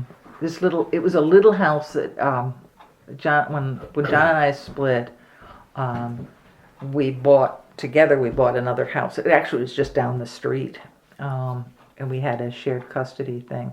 So it was this little tiny house. It was like a living room and kitchen, and then two really small bedrooms and one sort of medium-sized bedroom and a slab. So there was no basement, there was no attic. The furnace was in the hallway outside. It was this little tiny house, and I actually rented one of the bedrooms out to a grad student because I needed the money for a couple of years. Right. Fortunately, he was a Well, the first one, nice guy. The first one was funny. I put up a thing in my department bulletin board saying I had a room, and then I went over to Pops and put up a thing there, and this new incoming grad student named Fred Blow. What a name for a gay guy. He saw it in the thing and he said, yeah, I don't think I want to have somebody in my department.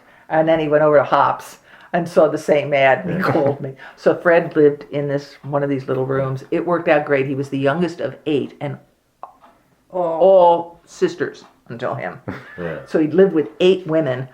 He Had no problem. he basically went to school sometime in the mid-afternoon and stayed at the computer center till 1, and then Right, we came in barely and saw slept him. all morning. I might as well not have. That's a Yeah. great.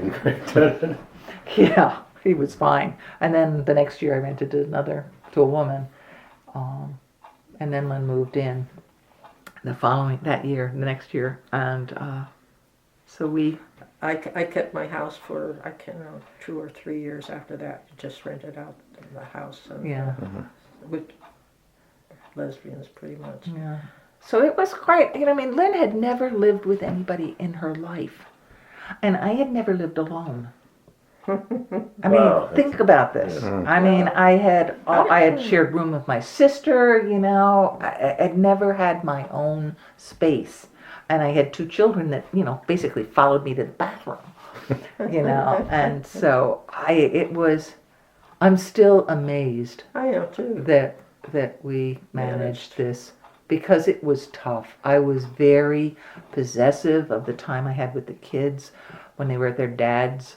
I just crashed. And when she wasn't, yes, when they were at your dad's, you did crash, and that was hard for me because but one of the things before we committed to each other, my sisters have many children, and I've watched them a lot and how they brought up their children. One of the nicest things about watching Mary with the kids was what a terrific mother she was.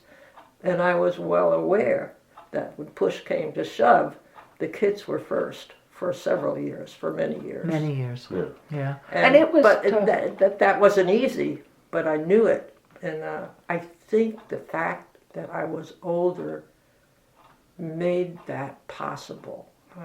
I don't think, you know what I mean? Mm-hmm. Yeah. Yeah, I can see that. But it was Just a scary. little more When John and I first life split, experience, he'd obviously known for a couple of years I was gay, but, he made, one time when we were sitting and trying to talk about what kind of arrangement we were going to do with the kids, he brought up something about, he wasn't sure he was comfortable with the kid, and I just lost it on him. But the fear there was out of sight. I mean, I remember calling during those couple of months. I remember calling Lambda Legal and asking, like, what kind of rights do I have? And they said none. Mm-hmm. Their advice was give up everything, including support, property, if you can get him to sign on to joint custody. And it didn't come quite that, but the fear that I lived with, and I had these nightmares that lasted for years, and I can still remember them. Well, that he could go after your children because you're a lesbian and take them away. Yep. Yeah, Mhm. and he had been an involved father. I mean, and never mind, we don't want to go there, but he got lots of credit for changing a diaper. Nobody ever patted me on the back for changing a Yeah. diaper. But this nightmare that I had, and it was just awful, and it was always the same, that somebody had driven up to the house where John and I were living, and had put the kids in the back seat of the car and were driving away. The kids were banging on the back window, and I couldn't do anything. Mm-hmm. And I still can't talk about it. Yeah. I was scared all the time, but I couldn't do anything with it. You just had to shut it off. I had, John, especially in the first years, never made any real overt threats or anything. But you felt like you were totally dependent on his benevolence, and I was. Yeah. I was, and it had a real effect. I think to manage that kind of fear, I think I shut down in some ways. That looking back on it, the stress of that, and it was scary. It was just scary. And I think about all the changes that have happened over the years, and I look back, and that wasn't that long ago. Mm-hmm. I mean, my kids are in their 40s, okay, but still, Yeah. it's like, it was terrifying, just terrifying. Mm-hmm. And there was nothing I could do about it. And we were the only couple we knew. Who had kids? who had kids. We had no role model. Nobody had a role model at that time of a situation like this. So you're kind of just winging it in a way, And we became, the kids became the TLC kids. I mean, they came to everything. They slept on the pile of coats, you know, at the parties. You know, So they kind of grew up and were very accepting. oh yeah, Yeah. that was not an Yeah, issue. I can see that. It was fear just you would have. the way it that was, just, yeah. you know, and but you know, but it also meant they were aware of the issues in the world. I mean, again, Sheila, my little Amazon, you know, both kids are extremely bright, but Sheila was like reading Newsweek when she was in kindergarten or first grade. I mean, it was ridiculous. She was reading Ms. Magazine in second grade. I mean, she was right there. But it meant she was really aware of stuff.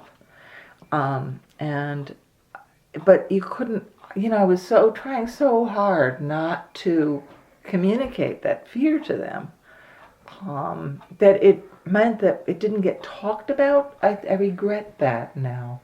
Because when things went bad with their dad, and they did, he sort of gradually disengaged in a way, and it became harder and harder to manage this. And then they went bad in a big way when they were in high school.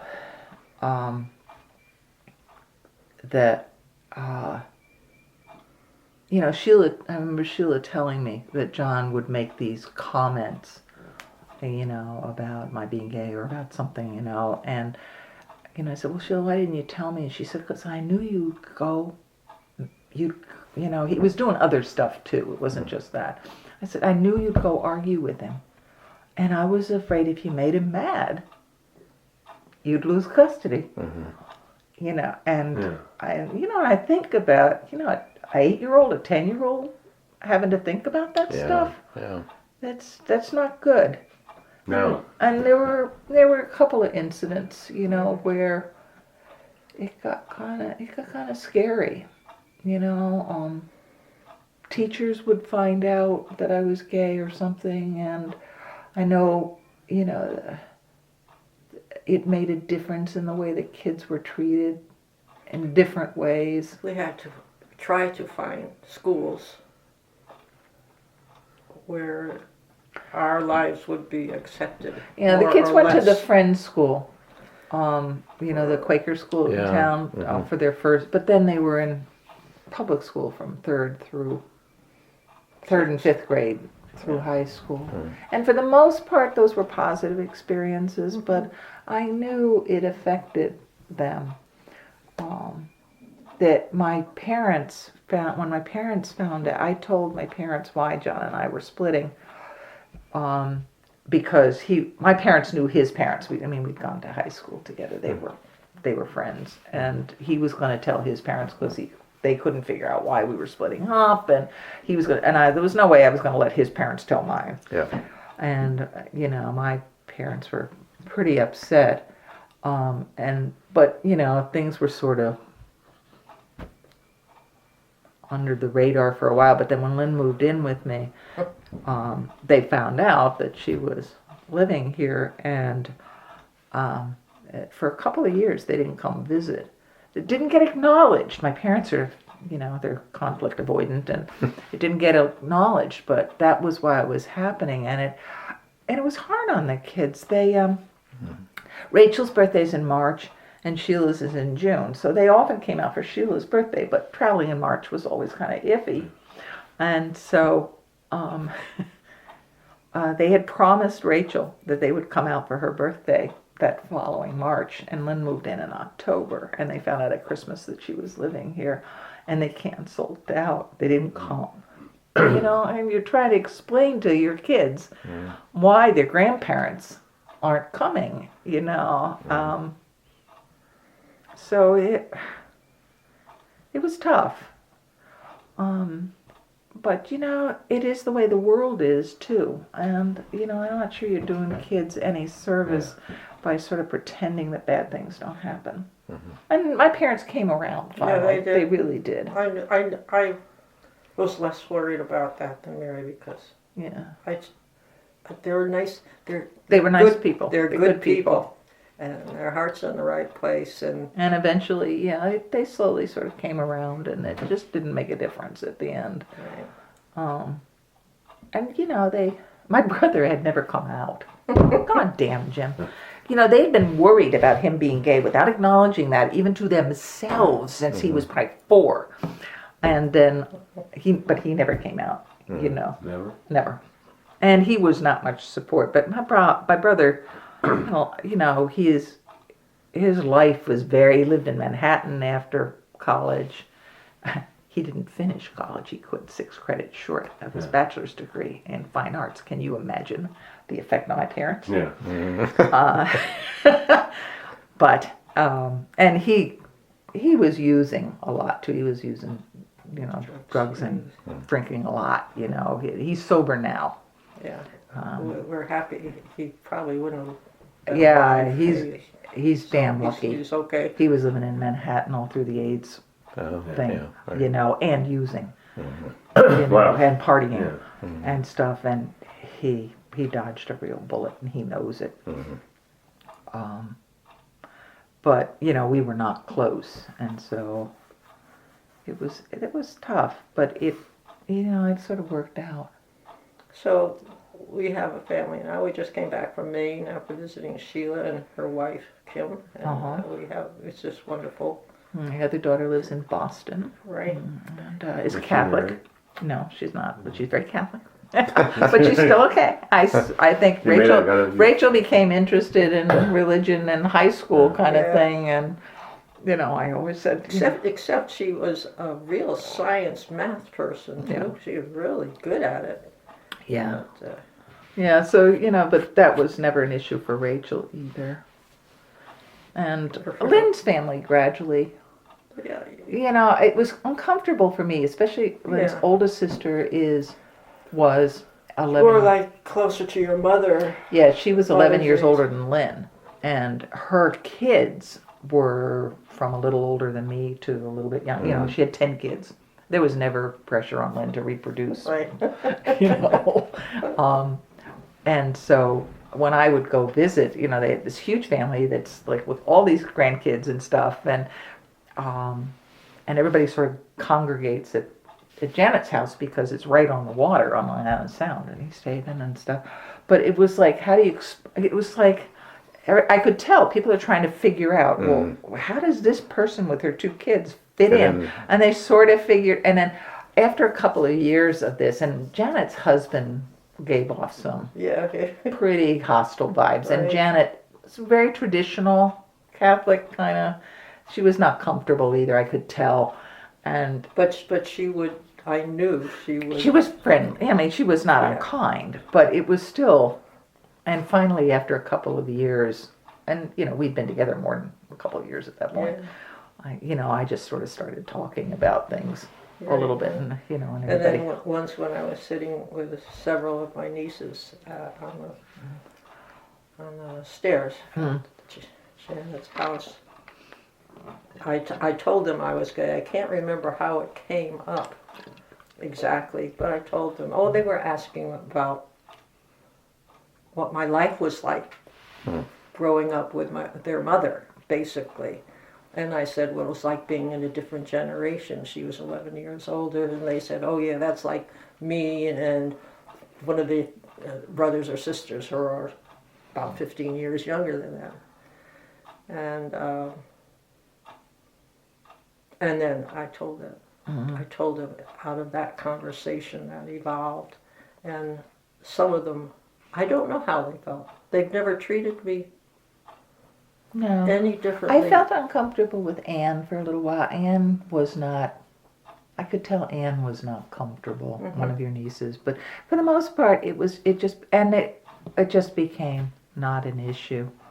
And they've been very supportive. Right. We go to all their weddings. God, millions of weddings. If you think about this, you know, there were 16 kids altogether, nieces and nephews, between the two families.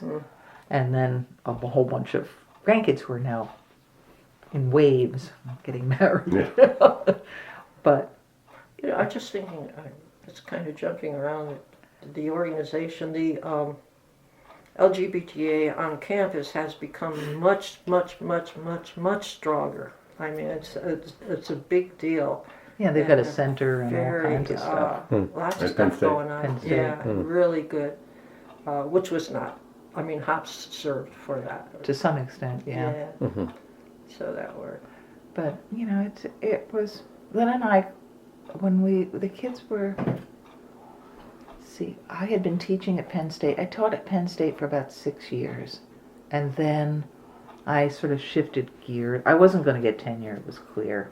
And so I shifted gears. I had all the necessary things for getting licensed as a psychologist. So I, you know, did this transition thing of getting some of the experience hours you needed for licensing and stuff, and went to work for a local community mental health agency. And the kids were, how old were they when we moved out here? I think they were like 10 and 12, 11, 13, you know. And we started looking for a place, and this place came up, and it didn't look like this when we moved in. This room didn't exist. Yeah, it was, but you know, we loved the location. It was clearly a handyman's special or whatever. Thank God for Lynn's skills. But we got it at a good price, and we spent 3 months we had the shell of this room put on. It was actually an apartment and a house. We had the shell of this room put on, and then we came out every weekend with the kids for 3 months, for 4 months, and worked on it so that we could live in it. And kept working on it. Kids worked on it too. Yeah, the kids did a lot. And Great. so, you know, so we've been here since we moved in 87. So, Oh, you know, 30 30 years. Yeah. Wow. It's a really different place now. And it's really, I mean, life has been good. There was some really hard times, and the stuff with the kids and their dad was really tough. Really tough. So today, how are you connected in with the LGBT community in this area? Do you still go to events and things? Oh, or? yeah. And, you know, we're sort of the old timers in the group. We've been here since the beginning. There are a bunch of people who've been here for a long time, but there are only a few of us that have been here since 80. But, you know, we have, you know, we plan, like for the last, 10, 12 years now, every spring, every May, we have a plant swamp and potluck, you know. And so there's certain annual events. We have a big Christmas party. We usually have a party out on the side deck in the late summer. This is a good place for that. You know, it really is. It's a great And place. it's private. It's private. When that was really an important thing Yeah. to people. Yeah. And so, you know, our network of friends is really based in that organization and the people that have been around in it. At TLC. Yeah. And new people have obviously moved into town, and we've gotten to know new people. Yeah. Kept in touch with some of the people who've moved out of town. You know, Kim, Sheila's spouse, is from sort of out Evansburg area. I don't know. You know Evansburg? It's on the other side of Altoona. Yeah, sort Yeah. of. I know about where that is. Yeah, and also grew up Catholic and all of that, and had a tough time when she and Sheila actually met in Boston, because Sheila was living in Boston at that time, working up there, and Kim had come to some of the TLC things, even though she's a good bit younger than most of us, with her partner at the time, who was a little bit older, and they split up. And she wanted to move to Boston, and so she asked if, she said she met Sheila at a Altoona Curve baseball game, and when she was home one summer for a visit, and the group was going to the game. She met Kim there, so Kim asked for Sheila's phone number and stuff so she could know somebody in Boston. The group had given her many connections. She said, but I'd kind of like to meet somebody my own age.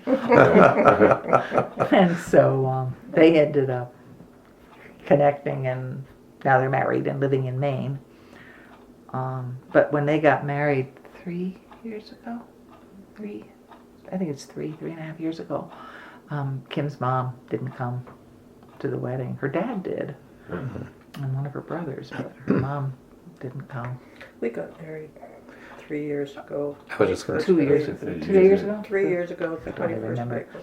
21st April. Yep. Yeah, I was just going to ask you if you Yeah. Yeah. It seemed, and I had always been Seemed real negative about the superfluous. idea. Been married, didn't know, at the time when a lot of our friends were having commitment ceremonies, several of them had them in our backyard. People would say, "Oh, you and Lynn," and I go, "Yeah, not doing that." But it became, with age, the legal implications and the idea that whichever one of us got left behind when the first one died would end up paying inheritance tax on half of what we owned. Right. And then, if it were me dying first, when she left it to the kids, they'd be unrelated. Yes. Right. And it just galled me. I said, nah. So we toyed So with... romantically, Yeah. we put together. We a just wedding. decided, after 35 years, this was a little anticlimactic, but, at that time, Pennsylvania hadn't, passed it, it was Right. whatever. And so, Maine had passed it, and Sheila and Kim got married up there, and in Maine, any lawyer can marry you. And Sheila had a friend that was a lawyer who married them. And so we decided We would have the friend. we weren't even going to tell anybody until after. And so we made arrangements to go up to visit Sheila over Easter weekend, and Monday was Patriots Day or whatever. But anyway, we got the paperwork, and Sheila's friend came over on her lunch hour. We signed papers, and we were married. And I had one of my nieces came. One of her nieces to came up. represent My side of sister the was family. already going to be in Maine doing something, and so they came over. So we went out to didn't have a dinner. ceremony, just No, we didn't have a ceremony. We just signed papers. Cold. I would, yeah. Well, some of our friends have had some really nice parties, Yeah. and I could see it, but it seemed sort of. Are silly. either of you guys married? Yes. Yes. Yeah. we've been together for 30 years. We got Not to married each other. Not to each other. But we got married when Mass passed the law. They were the first state Hooray. in 2004. So we did the whole thing. So Oh, we were married lovely. for 13 years. We did the wedding, the minister, Yay. the tent. I'm glad we did. Yeah. I cried. Well, I never thought Yeah. that I would have. I know. Right. Because I knew I was gay, and I never thought there would ever be a possibility I'd get married. Yeah. Right. I put it out of my mind. Well, I didn't think it would mean anything to me because, Lynn and I obviously, and we have a family. We have an obvious family. And sometimes that's been a little hard because, from the beginning when the kids were the group kids, and we were the family in the kids, with the kids. And, none of the people we knew at that time had kids. Now, some of the people my age, kids because they all went and Catching up.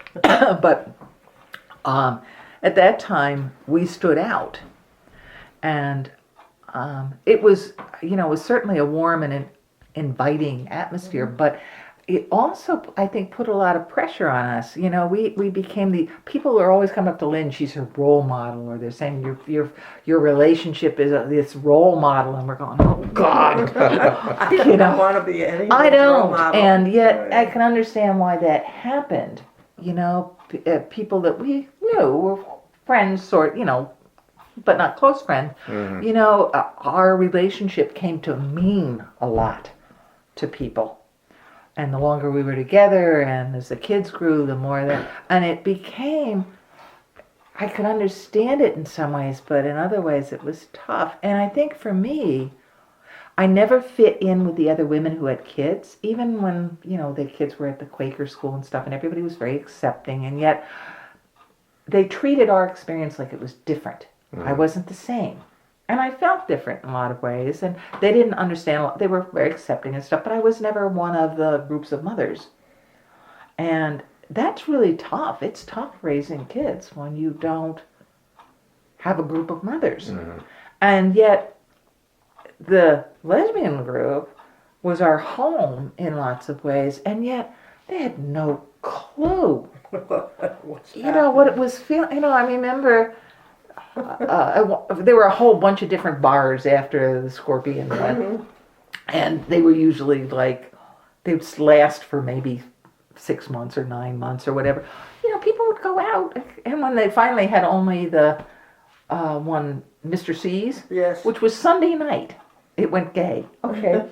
10 o'clock, everybody, 10:30, people are going out, and I got kids at home, so Go to school. I think I closed every bar. I got to one of the bars, I'd get out dancing once, and then by the next time, I could figure out how to do that.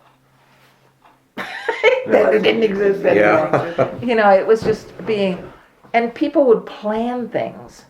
When they were doing the community, the meetings, they'd plan things. And they'd plan them with such an ease with such freedom. And it wasn't like there was anything wrong with that.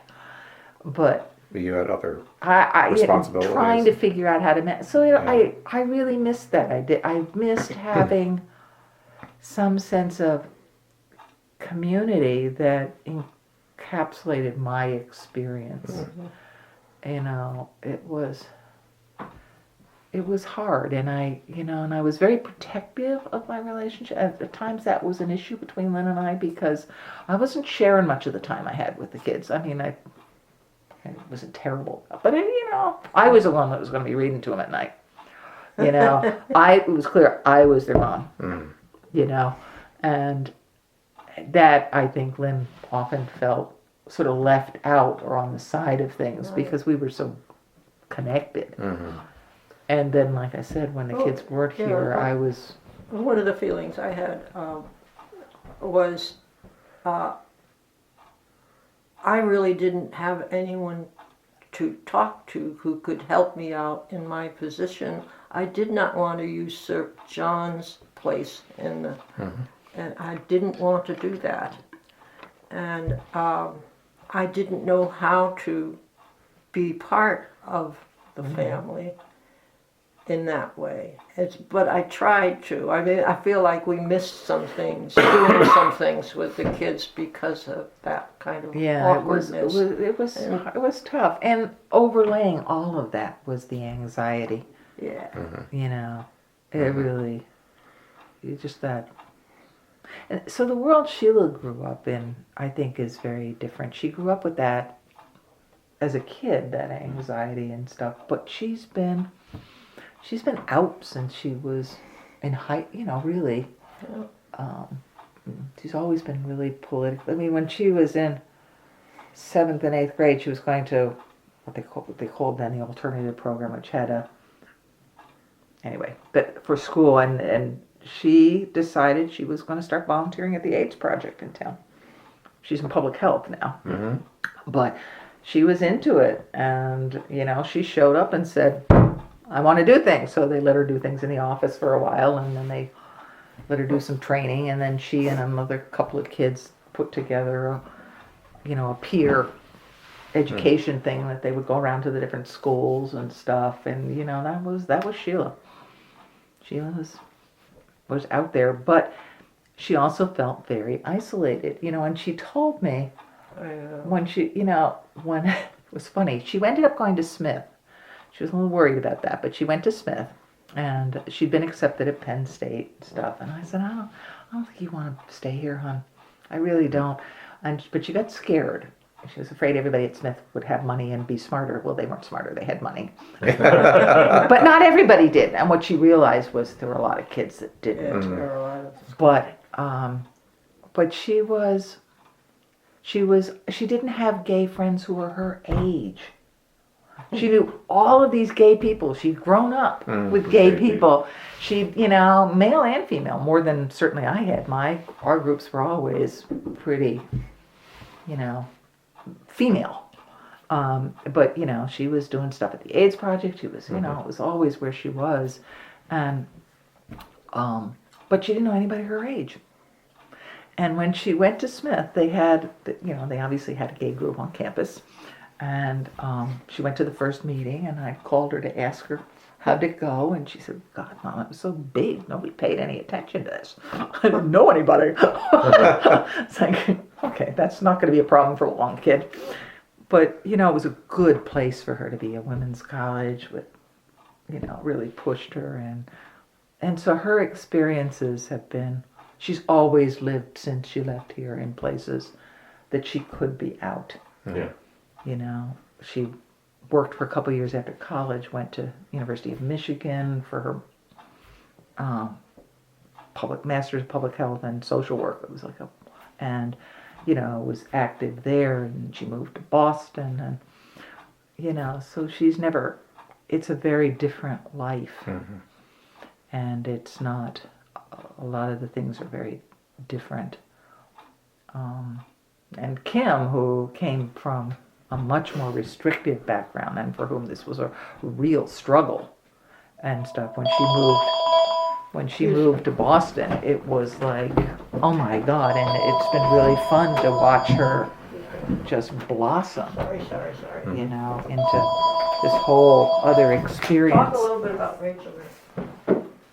Rachel's, been a harder one, but that's for other reasons, for other issues, and so she's had a lot of health problems and physical health problems.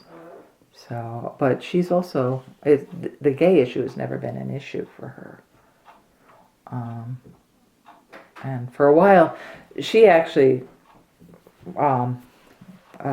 went to divinity school after college.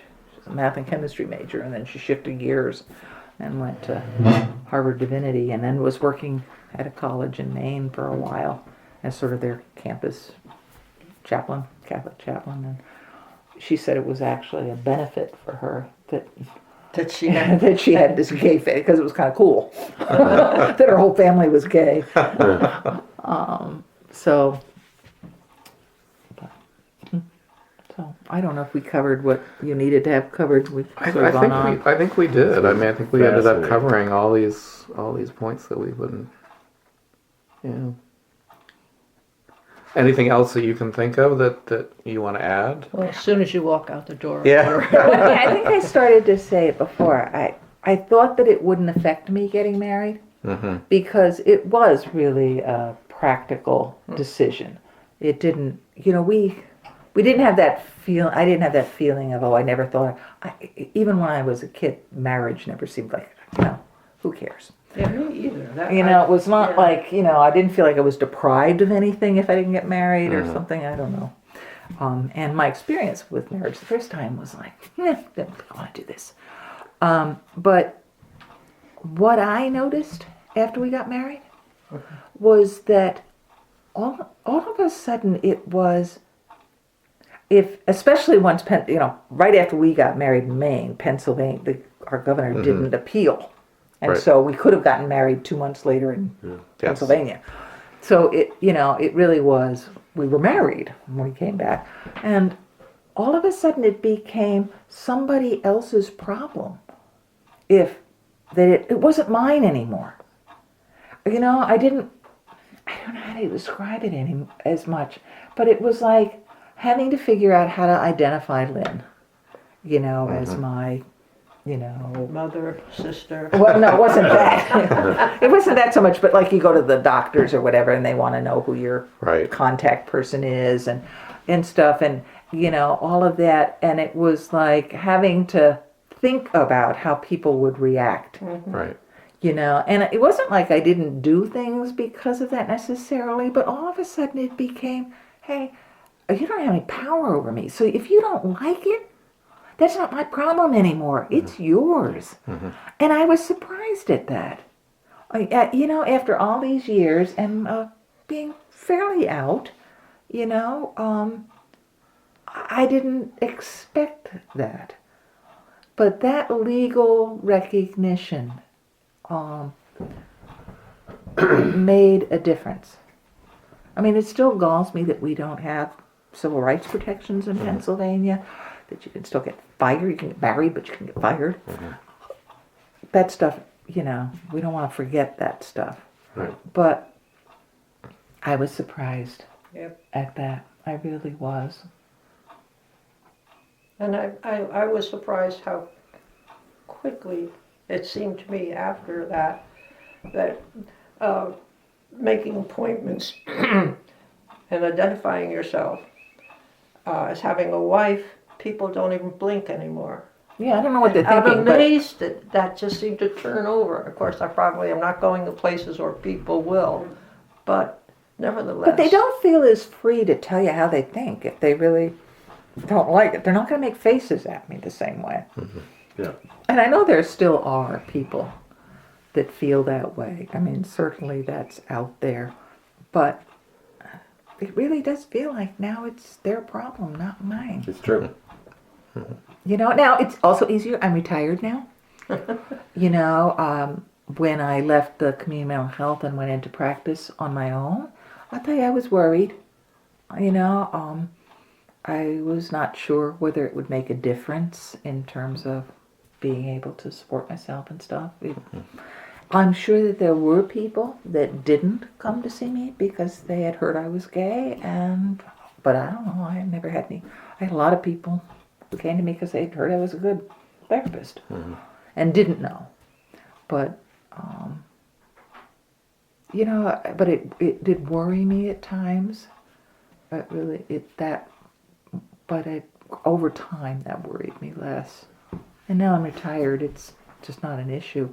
And I'll tell you the biggest reduction in fear was once the kids were old enough that it didn't make a damn bit of difference what their dad did. You know, and they don't have any relationship with him now. I mean, things fell apart that badly for other reasons, but they haven't seen him since they were in high school. And I feel kind of bad about that in some ways, but then you know, it's still amazed. If you had asked me 15 years ago, you know, if the things would have changed the way they have, no, I never would have believed it. Never would have believed it. I'm sure this is old folks talk, is that I worry about young people who come into the world with all the privileges and the lesbian and gay lifestyle that did not exist, don't really realize how precious it is and that they need to protect themselves, as is true with many other things, but for us, Right. I think that's a big deal. Oh yeah.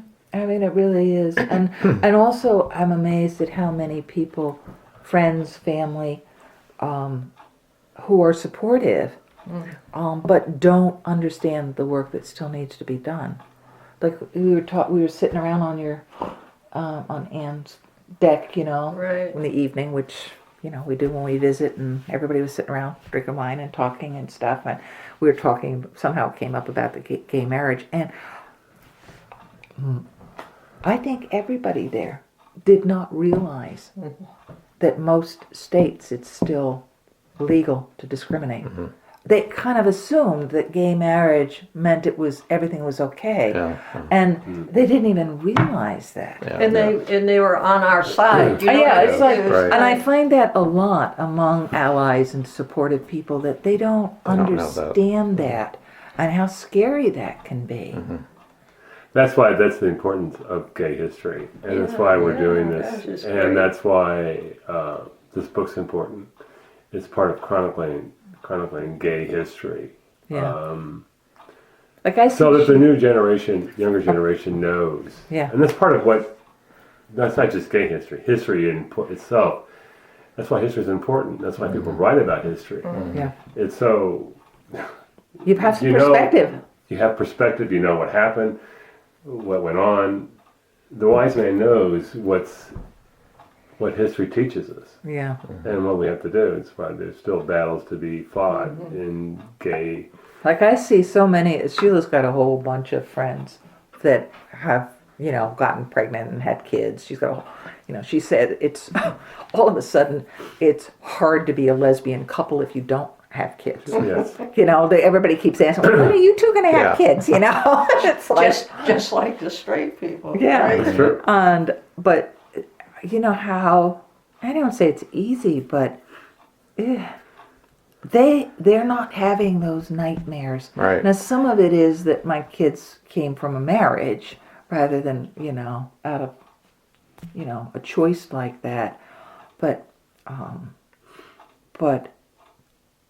when I think about how much distance there is between those nightmares and how real, most of the time I walk around and I don't think about that, but then I try to tell you about that, and I realize I still carry there that, I really carry that.